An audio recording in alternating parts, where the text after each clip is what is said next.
रने मामा चुलबुली का अपना दिन से चुलबुली दूसरा के रोया जाता दूसरा के बनावे आए चुलबुली मगनत का भूसी के ये भूसड़ो तू ना रहबू तो का करब कने रानी नारम तो माजा मर बेरे रानी कैसे कॉले रे तेन बग माई कपड़े रंग दे बॉबी जाऊं लाइक ना छोड़बू मामा ना जाम की जा तनी बाकी बड़ा डर लागता अरे जनी जाब मलुआ हमरो आज दिल तोड़ के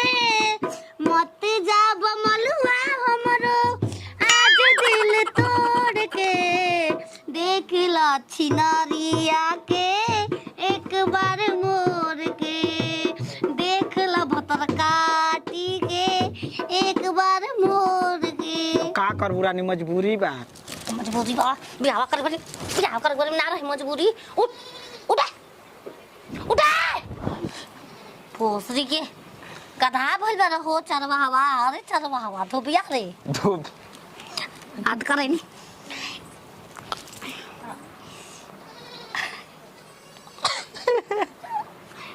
हाथ दुनु सुना एगो बात रहला हां अब डर लगता ट्रेन पर चढ़े में काहे से कि दो भाग में बढ़ जाता है तो तू खारे रहबे तेरा हम रहेंगे ना अपन हाथ में बने रहेंगे इंजन 4 गो बोगी लेके आ गए अब बाकी 8 गो पीछे रह जाता हम ये संग ना छोड़ते हैं जिसको लेके जाते तू अगला बोगी में आप पिछला कुछ समय निकल जाता के कहत अगला बोगला में अगला बोगला में सिनार के कौन भरोसा बा अरे भोसरी वाला लेके जाए तो तोरा कहां भरोसा ना रही ये तो तारा अंदर नहीं क्या कबो जिंदगी में नत रहो नत भोसरी वाला हम जल्दी आए दरिया बाहर दे वैसे गोबर बाहर मैं भैंस के मुंह था वैसे दाढ़ी हमार बाहर तड़बू बाहर दे खुद खा दे मामा तंगी मानूंगी देखो रानी बड़ी याद आई हमार जाए तो तुहार याद आई इसके दरिया में हम जानी ना किनारा बा अलग होके रोई दिल बेचारा बा याद याद याद अब याद ही सहारा बा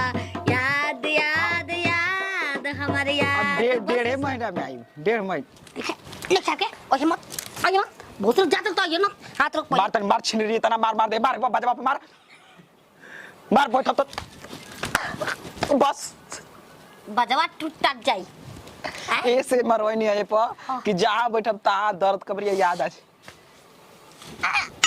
और कलम राय लगलू हम गाल नोचत रही कबेले के कर कोनो चुम्मा नाली रसो हां दे ना ऐसे की गरीब अमर अब का अब तो छिला जाए यार छिला जाए इतना मार देलू कब निहुर कब उठ ना पाए जाता अभी लंदन लता जाए राजा ठीक से तू जाइया कौनो छिनार से ना नजर मिलैया आंख बंद करके रह हेने आवा मारला दन रुक रात भर छिनार झगड़ा करके छत पर सुतल बन मच्छर कटल बन सा आ बिखन जाता है त दन अब चली चलो आओ घर में केवाड़ निकाल खाली भोसरी के जो रे तोर तरनिया ना उनतल तो कहिए बोगिया छियो तोर गाइन की कहां फुआ रोज कहन आज गाड़ी धरम रानी काल गाड़ी धरम अगरे न पर आज हम संगे बाहर जाइम संगे इसको ध्यान बा उनकरा हैं आवे ना 4 दिन रहना बड़ी काम बटे जाए तो हमरा फिर हम आइम होली में आइम दिवाली में आइम आ सब कैंसिल हो जाला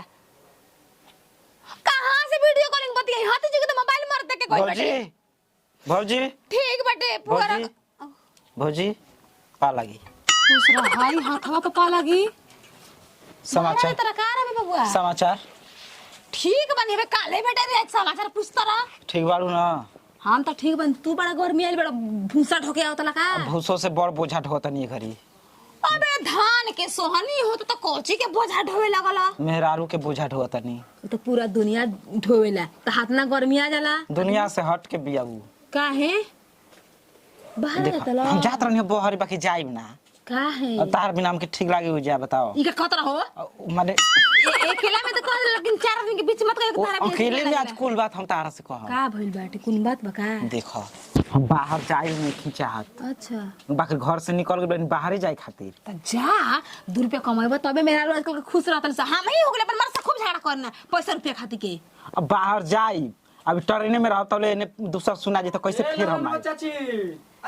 के हां कने हमके 4 दिन रही त ललन भौजी तार गोबर आ बाबूआ की जानी कौन होई बतिया जा लंगड़ा आई छिटा गइल ह बताई एगो नीमन हम से छीड़ दे रहा खाले देखो मत बुता पोर से लेके जके मार देला मोय धान जल रहे कला कला लगा देला थी बताई हम मत के हमें जबानी कनी ना बात दूसर बा मांगले पैसा 225 रुपया ये बाबा सब 200 खा छिड़े त तू 225 मांगत रहा 25 रुपया ओती मांगले नाश्ता के मांगले नाश्ता दाम देलो हईते आइल भैया कद हमार भैया कद हमार भतीजा बा उ नई खेनुआ बाजारे गइलसिया हईते आता भाई खा भैया के लेके भतीजा भतीजा हटे खिचड़ी लेके फेला दो खिचड़ी लेके आइल बा खिचड़ी लेके आइल बा कह द खिचड़ी के दिन बा खिचड़ी कह दी आ तीज कह द अब तीज ना लेके त तीजिया कल से पहुंचा दे ये बताओ आतना ताल बहिनिया हनु तला दैबे ना करली ई फती दवा तहेला हाड़ा कटले बा चक्कर अब अच्छा हाड़ा कटले बा अखिया बगल फुलल बा लजाता नती उ तो हमरा के झूठ काहे बोल ए हाला हाला कोतरे बा ओ इधर लाल दी धारे ला हमरा तालते तू बुझरलो लाल दी ना मध लगावता कह द मध लगावता ठीक हो ए जाई मत लगबो मीठा ती ध ओसे लगे बोतल फ्रीडे चिता हाथ तले बा चिता ना ना अभी दाद अब हम का कर देखियो बती जाते थी तो भूतावा हो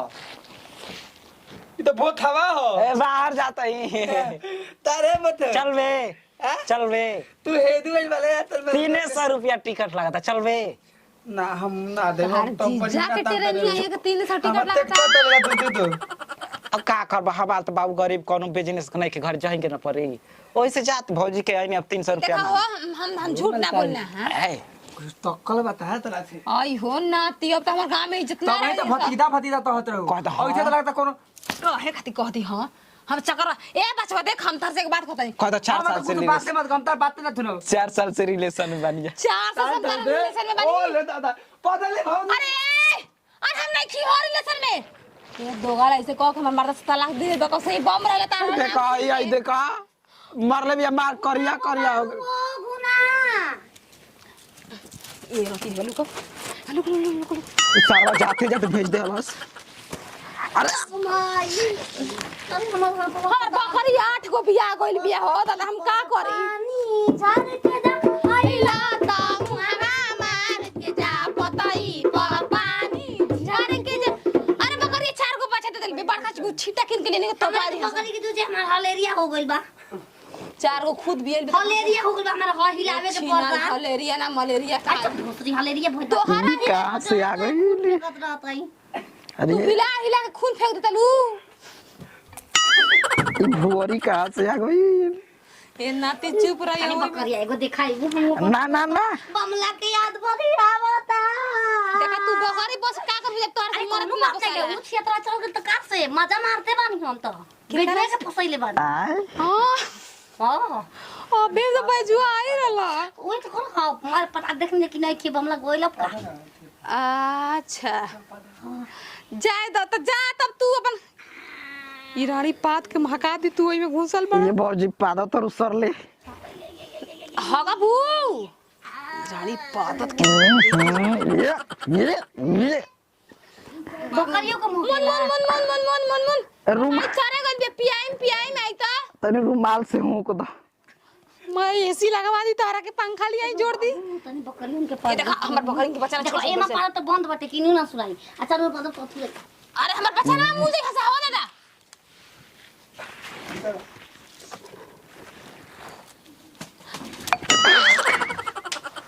लागल बा बेचारा के हई केक से कटा गेल हमार दुख बुझाइल हो आए गो रे घास काटे जवन तू काम करत तो हम अब काम करतई दूसरो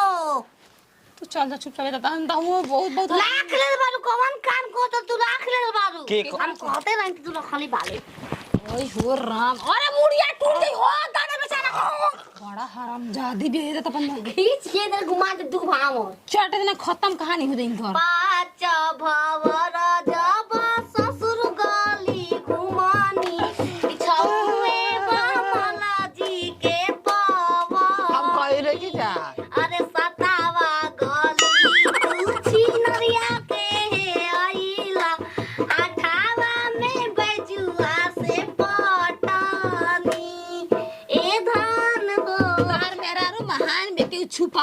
लेकिन उ खुलियाम को अभी तो कम बताती है 11 ही है। सत भतरी तो सुन ले ना लेकिन 11 भतरी अरे भोसरी तू रखले बारे तो तू न जानबे। अरे माल पटाव तू फेसबुक पर। अरे झगड़ा ही नहीं है। चुप भोसरो रखले हमारे ए बहिनी देखा तार से बताता नहीं देखा माय हो माय ए बंदे का भगाओ तो नहीं कदम रहो तार के रहो पूछा हमरा गलती नहीं। अरे कह द मत रह हमारा के न रह तू कह कि ना रह ना कहब तू एजर को तरह रह ए जे राखो गाड़िया छूट गए ना रास्ता में घर पर लाइन कर ये काम करो काय तू ए जे बामो फरक ना पड़े आई। ए बहिनी झगड़ा करके त अपना घरे करे जाके जा जा जा आ तू रगड़ा कतरहु सुता के जा। जब जान गइलू तब अब हम काहे खातिर रहब। ए कुल के कुफुत हम जाता नहीं नो चता हाथ आ ले जा पति पत्नी में झगड़ा लड़ाई होत रहे जा तारा में खाई समझ जाई। अरे जा घंटा हम समझी ना झगड़ा वाला तो कुछ नहीं